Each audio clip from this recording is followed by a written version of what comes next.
Judging by the breathless worry expressed by pundits in the nation's mainstream news media, one might think the continuing US government shutdown imperils our very existence. However, this is not quite true.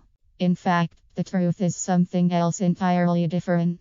The truth is that the endless, bitter wrangling in Washington these days is only another death rattle of an American economy and political system that has been doomed for a long time by untenable federal budget deficits, the rise of a socialistic governing philosophy, the increased fettering of the engines of capitalism, and a general turning away from God and the principles that once made America great. Sadly, our current economic decline is a truth that few people recognize, not because there is scarcity of details concerning it, but for another reason completely.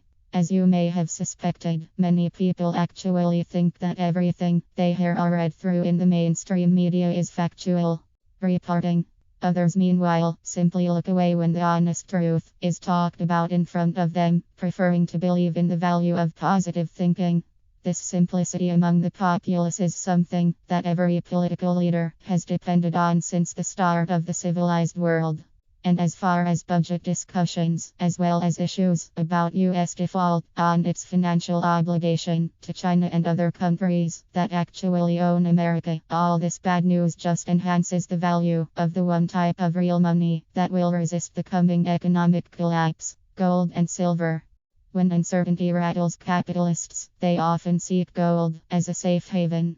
As a result, market spectators report that the rate of gold has increased by nearly 8% in its best quarterly performance in a year.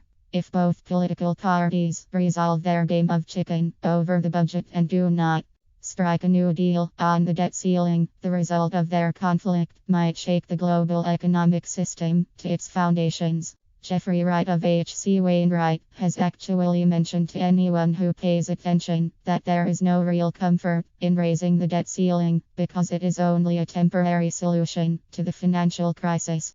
My own firm, Real Money USA, will certainly assist you as an investor who wants to survive the next few days and weeks, and your shrewd investments will certainly help your family through this unique time of decay in man's debt money system.